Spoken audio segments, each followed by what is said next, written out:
this is a tremendous venue and an excellent opportunity to learn with one another. So I will get out of the way very quickly and introduce Nicolas Michelin to come and join the stage. Nicolas is an architect and urban planner. He founded the Paris-based agency ANMA in 2001. He has positioned it as a tool for research and innovation in architecture and urban planning. Yeah. And I'll cede the rest of the time to you. Enjoy. Thank you. Okay. Thank you very much. It's a pleasure to be here. And I will try in 10 minutes to show you 20 years of working. So it will be a little fast, but we go on. My office is composed with 7 partners working with me. We are based in Paris and in Beijing also, and in Bordeaux.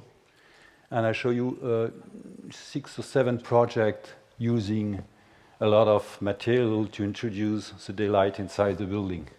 Here it's the first project I made a long time ago, I think it was in '88. The cover of the Arènes of Nîmes, I made it with Finn Geipel, a German architect. And we proposed to the city a removable roof that they can put it in winter and pull it out in summer.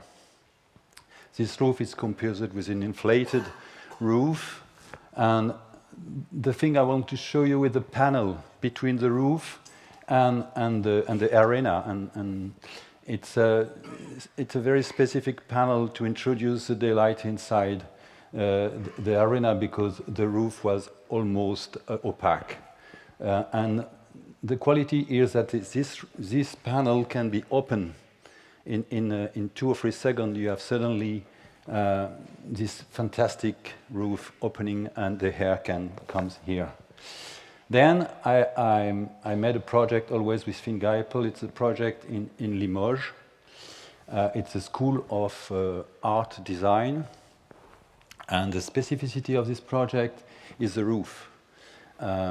It's a concrete project with steel, and the roof is all made in steel, but there is a lot of panel which introduce the daylight inside in the middle of the building, and we are obliged, of course, to make a lot of louvers on the top of the roof that you can see, and these louvers are sometimes in direction north or south, sometimes vertical, sometimes inclinated, sometimes a little bit in angle. That was made to provide different light inside the atelier where the people were for the art. So here you have the plan, and this building will be now classified in historical monument as architect remarkable, and it's still here, this building.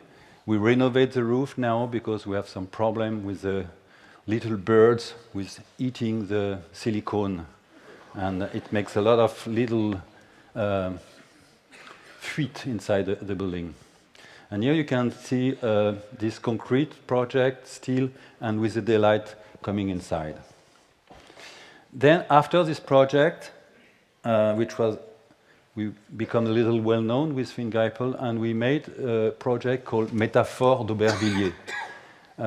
This project has been made in maybe '93, and we try to introduce an interclimatic, I don't know exactly the same, I think it's English, you can understand in English, interclimatic zone between different models, between different volumes, and this was covered with this huge roof, with again panel, sometimes with glass, sometimes covered with material to make the light a little less. Then we split with Finn Geipel, and I made my own office. It was in 2000. And I have the chance to work the competition for the renovating of a theater called the Théâtre de la Piscine. The particularity of this project was it was been a building made in the 30s, in the year 30s, and It was a swimming pool, and the heating of the water was made by taking all the heat of the big area of housing outside. So they burned the trash, and then they make heating inside the swimming pool. Then this swimming pool has been converted in a theater, and then they close it. They destroy the swimming pool, still keeping the factory for the heating, and we made this theater. And we introduced the color inside the project.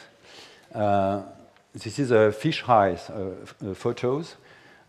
Outside it's plaster, and on the top of the plaster, just show you.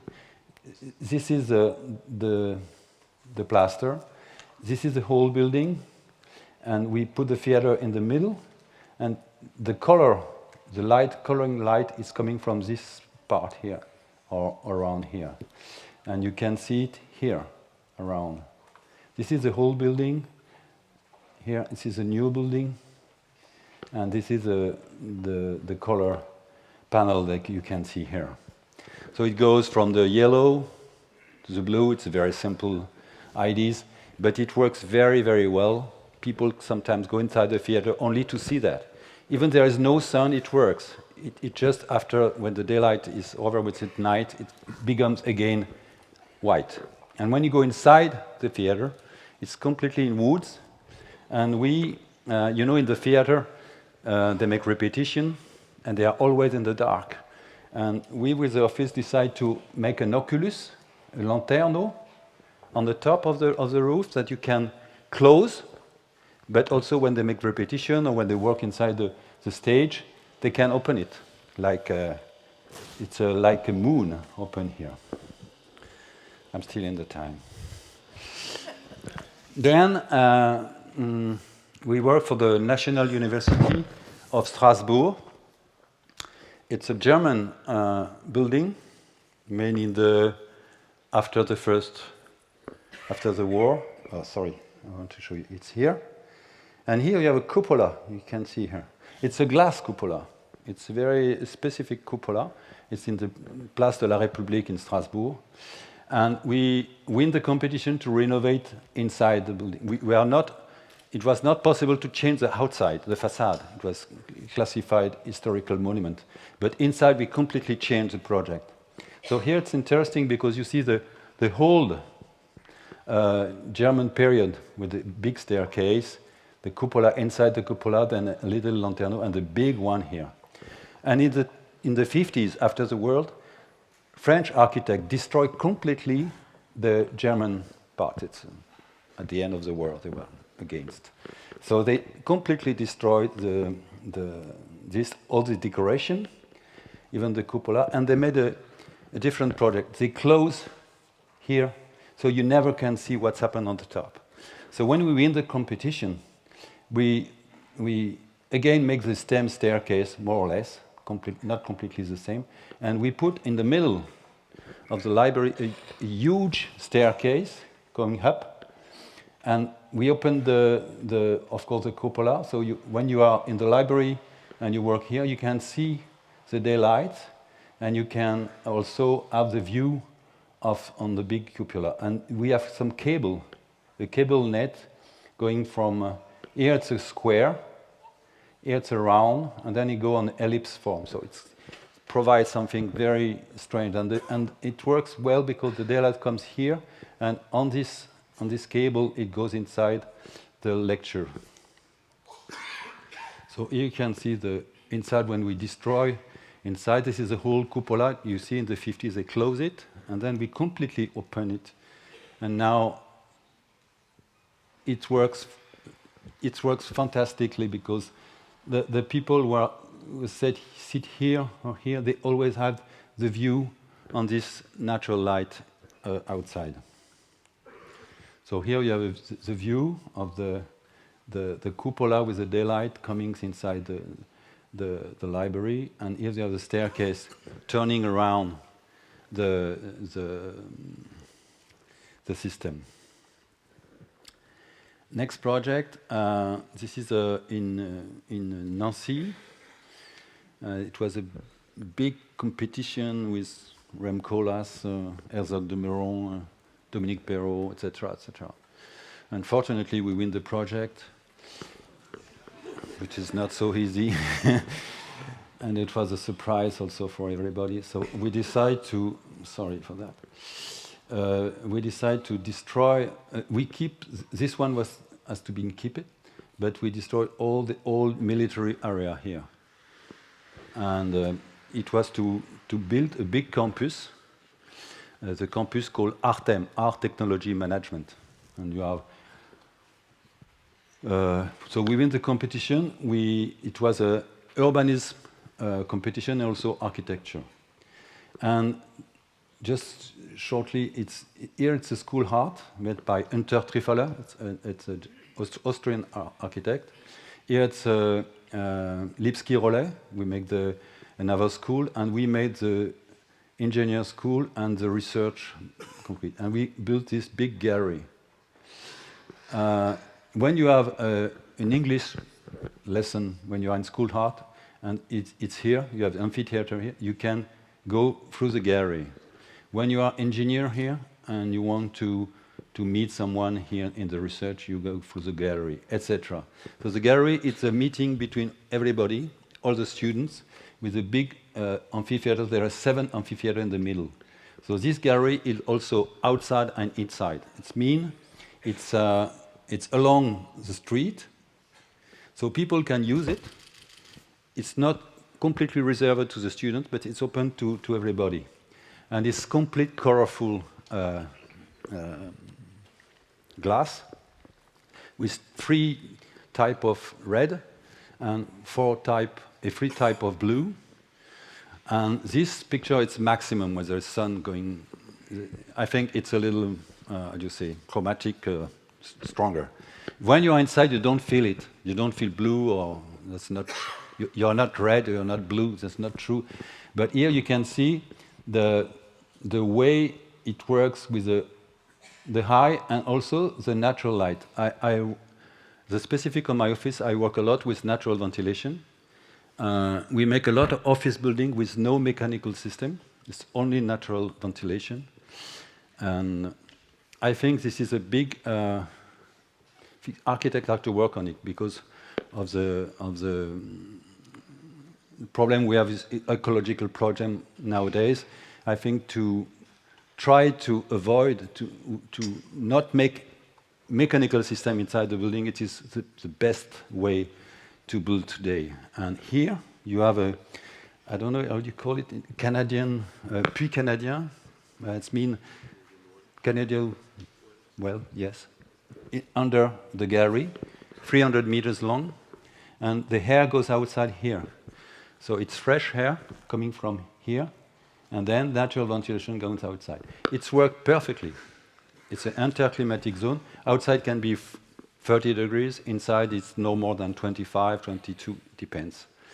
And in winter it's going in the other sense. And here we have different views. All the offices, all the schools are addressed on this big gallery. Housing project. Now I'm going it's 10 years ago or 8 years ago maybe, with a lot of VELUX. This is a housing project built in Bordeaux. I was urbanist planner of all the area, different 90 architects working on this area, and we built this one, which is a specific project because it works like interclimatic. I explained to you. So you can see here the shed, the roof. Here you have the parking lot, and here it's the ground field. And when you go inside your apartment, you go here, you go on the top, and then you are in a big atrium, which is not outside, not inside. There's no heating system. It's only natural ventilation, the same. And all the apartments are open on this big area, and also outside. There are two directions. And what is interesting. It's an interclimatic zone we provide in this project. It means also the same thing. When it's very cold outside, it's not so cold inside. And when it's also very hot outside, you have some fresh air inside. So it's 140 meters long. And it's not maybe the first time, but the second time we made something like that in France. Because normally it's not possibility to make an atrium inside housing project. This is forbidden because you have to prove that when you open your windows from your room or from the kitchen, you have the natural light and you have enough air. So that's why they don't allow to make atrium inside the housing project. So this is maybe one of the second time in France, and we have to déroger. You have to pass through different regulation to prove that this project works in winter, in summer, with daylight and natural light. That was to say very complicated with the regulation. It takes you a lot of time to prove and to make the different details and all this technology. And now this project is still, how do you say, the PUCA, which is an institute from France making research and testing the building. They still work on this project. They test. There is some captor inside this project to see how it works now. It works good, bad, and the first measure we have shows that this project works quite well. And I was very short, and we make a very long trip inside my works. Now I work in the Michelin factory. My name is Nicolas Michelin, and by hazard I work in the office of Michelin factories. This is a whole factory from Michelin in Clermont-Ferrand, Catarou, and we win the competition to make housing in this area. It's a private now. Michelin sell it to a private company, private make a competition, and we win it. And we decide to keep everything. We don't destroy this factory. We keep it like that with the daylight, a little like that. You see, it's a beautiful. It's very well constructed. It's a wearable building, and we keep this ground floor to make all the. We have some parking lot. We have something for the children. We have some offices. We have some meeting room. We have some different area to people can cross themselves. And on the top of it, we built some little tower, not very high, but little tower, 40 meters, 30 meters, with housing. So when the people goes down their apartment, they are in office in a place like that. Will be of course renovated, but we don't destroy anything. And this is a point I want to finish with. If we want to have some architecture project for the fighting the problem we have in ecological with the carbon, with the CO2, I think we have to make three things. Don't destroy nothing. We have to keep everything. It's not possible to destroy already. Even if the building is a bad shape, we have to keep it and to renovate it. Never destroy. Use natural ventilation, always. We call it VNA, natural ventilation assisted. Sometimes there's help a little bit the air. And third point, never dig. Finish with the parking on the ground. This is not possible because of the trucks. There's too much CO2. Thank you very much.